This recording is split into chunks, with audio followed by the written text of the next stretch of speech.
So we are doing the rack and pinion on the E39. So far it hasn't been that bad. I think we're probably going to have to lift the engine up at some point in time here if we could actually take it out. Everything is undone right now. I'll show you here in 1 second, except for the two lines. So we have our steering, which is right here, and it's got that nasty deal on the threads. It's just a cover for the threads. There's one 13mm bolt, and from that bolt we access that from the driver's side wheel well. You could use an impact on it if you turn it right with the long extension. Zip it right out, no problem at all. These two bolts here are the bolts that hold it in, and your tie rods, your outer tie rods screw on the end of those.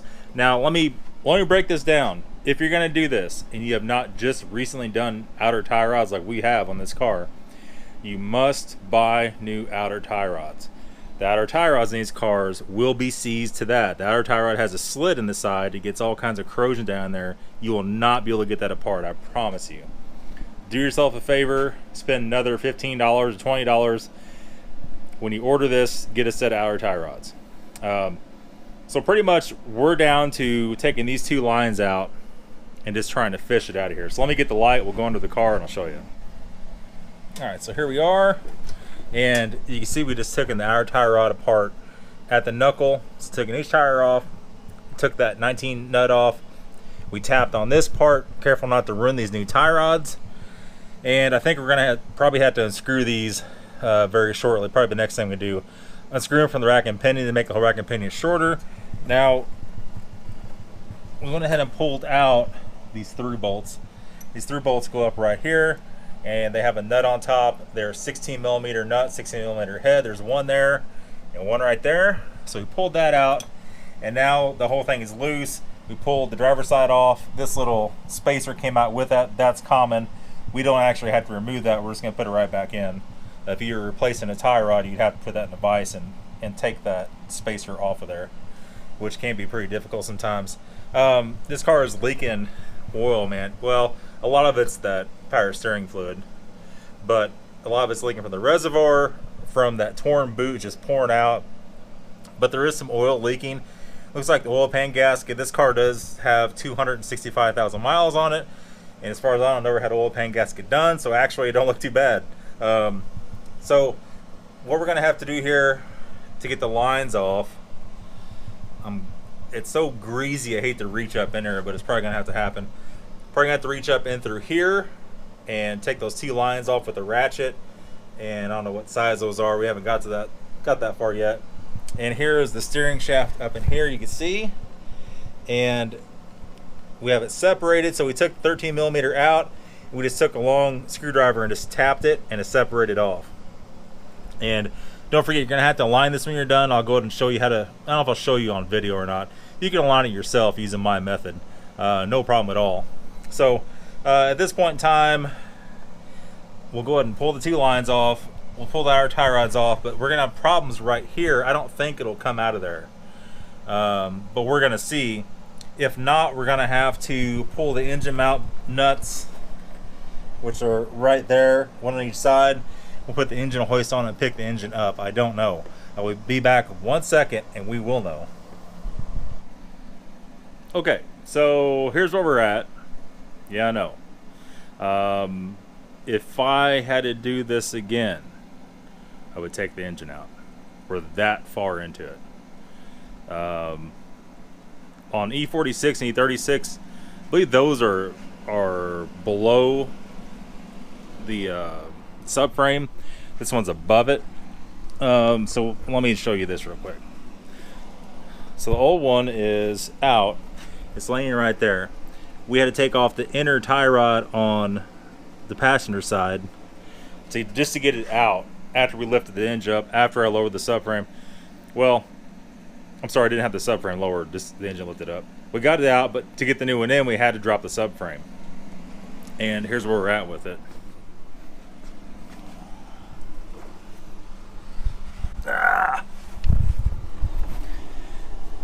And so we got the subframe down just a few inches, kind of just hanging there. We had the jack supporting it. We have the new rack and pinion stuck up in there. We had the lines hooked up. It took longer to hook the lines up than anything. hooking the lines up. It's a quarter turn at a time. There's 2 lines. So we put new copper washers on both the banjo fittings, or I can't even show you, they're up in here. And we got all that done. The passenger side engine mount is broken. There's oil everywhere. We have the engine strap with the engine hoist hooked to that, as you just seen. But yeah, in all reality, if we weren't right in the middle of other engine jobs, this engine would have came out. I could have had it out in a quarter of the amount of the time it took to drop this subframe and try to mess with those lines and do a lot of nonsense, and we're not even done yet. So what we're going to do right now is get back up in here. We're going to center, we'll center up the rack and pinion. I think it was already centered. We'll make sure it's equal on each side, so the steering wheel is right. We're going to get up in here. We're going to put on the steering knuckle next with a 13 bolt that goes all the way through it. Once we do that, because right now I can still move it around. Once to do that, then hypothetically, I could raise the jack back up. The subframe will go right back on the pins, maybe. And I'll put the motor mount bolts back in, put the subframe bolts back in.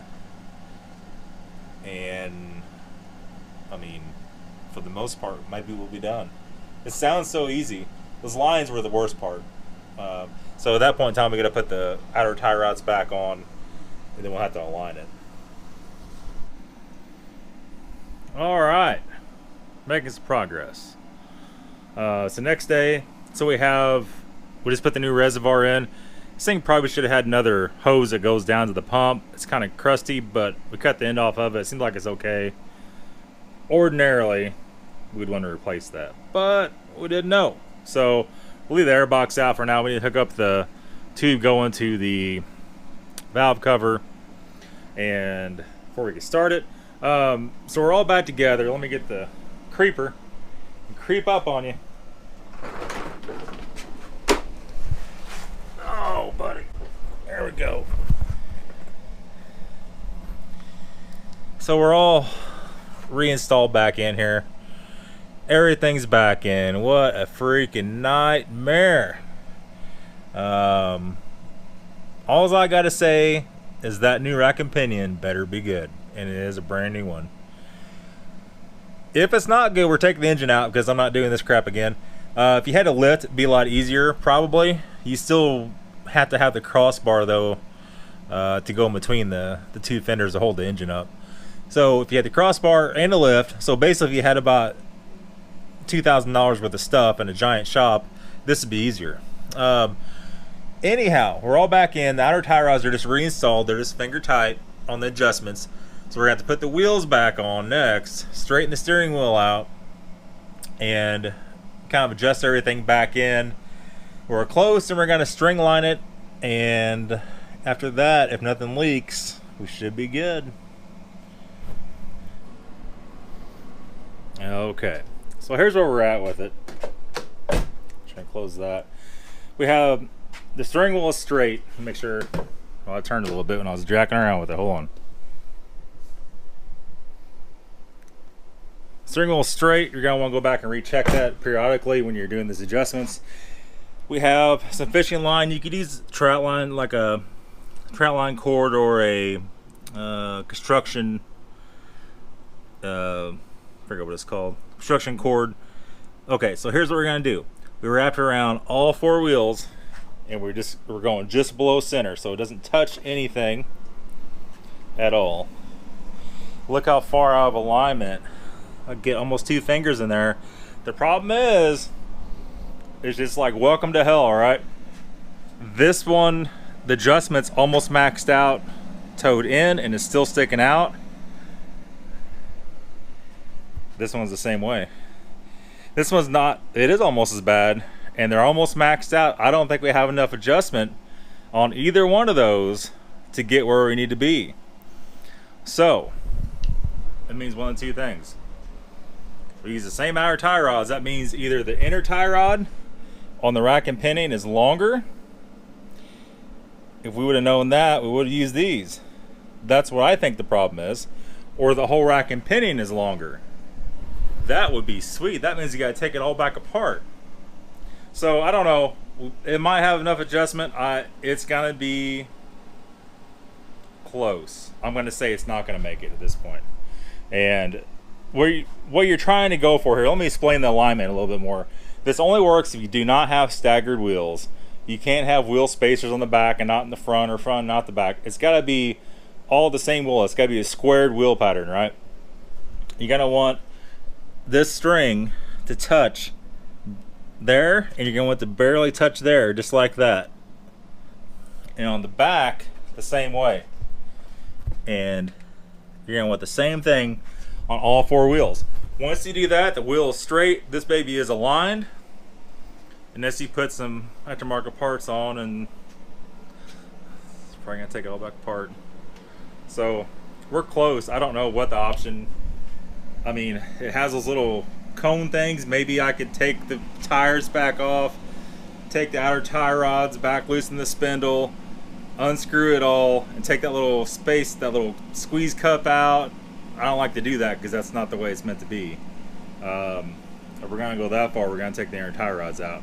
Let's hope it has enough. This tire here, especially, I don't know, man.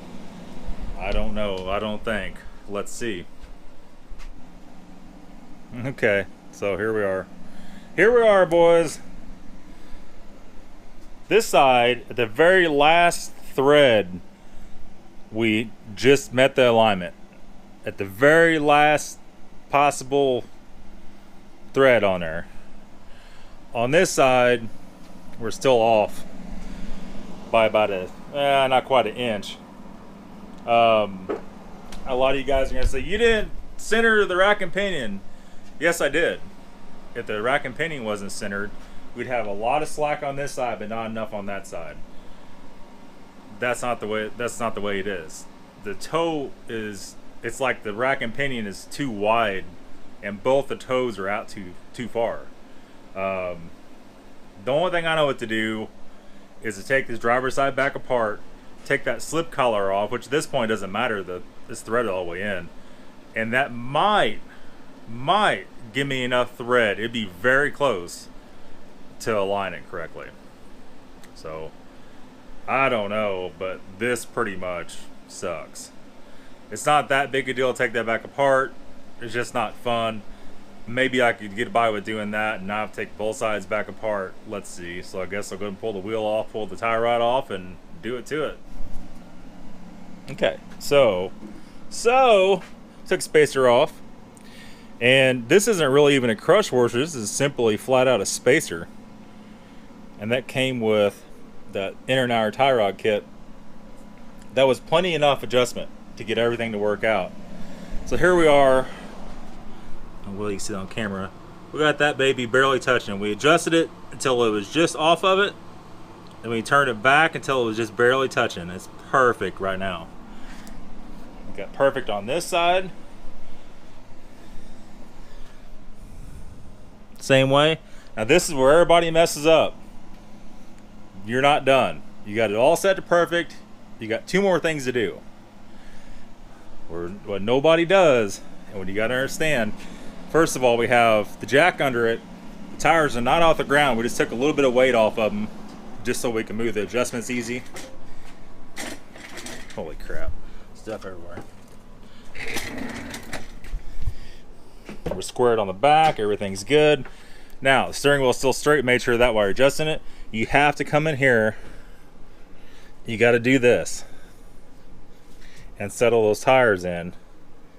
You're going to straighten it back up, and 9 times out of 10 you're going to have to do a little more adjusting. So let's see. See, we're just barely, you probably can't even see that on the camera, we're barely off. We need like a quarter of a turn. And this side over here is barely off. We need another quarter of a turn. Now we could touch them up. We're going to tighten the jam nuts. This inner tie rod has a locking nut, as you will, that goes on these threads.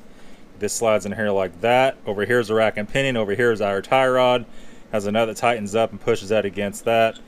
So now we can actually do do the fine adjustment, tighten them up, and we're done. Let the car down at the jack, cut the string off. This baby is aligned. Now, we put the transmission fluid in the reservoir. So far there's no leaks, but we'll know for sure whenever we start it. That'll be the next thing. So if we can start it now and there's no problems, we're pretty much home free, and that's gonna be awesome. So let me finish this alignment deal up, tighten everything up, then we're gonna start it and see. All right, boys, we're good to go. Everything's fine. We haven't gone and drove it yet, but we know it's aligned. I've probably done, man, I don't even know how many of these BMWs. There's no camber adjustment on top and the front. There's only toe. I don't care what anybody tells you, there's not. The only way you get camber adjustment is you get a different top plate that's slotted. That's the only way. Or coilovers that has that. If you have camber on the front of a BMW, it's out. Usually it's a bad ball joint, or you have a bent control arm, and usually that's what the issue is. In the back, you can't adjust the camber. There's camber arms on the top. There's toe arms on the front, camber arms on the top. They're non-adjustable, and then there's adjustment on the bottom. And that's how that works. So that, my friends, my God, I feel like I ran a marathon. That is all for the E39 rack and pinion. He put the airbox back in. I did remember her saying too that this door, the window regulator stopped working, and this one leaks through the door panel. Have a new window regulator here for it. I bought it a while back, never to put it in. I need to put that in. I need to do that reseal on that door foam. So we might do a video of it tomorrow. I'm not sure if you guys want to see that. Let me know what you want to see. Everybody's not into E60 stuff. Everybody's not into E39 stuff. I'm trying to do a little bit of everything. We're going to do the E39 build coming up very soon. As soon as we get the E60 a little more sorted out. Looking at other cars every day. I'd like to try to find some models that we don't have. And an F30 3 Series would be ideal. But we'll see. We'll see what comes up. Thanks for watching, guys. Have a good day.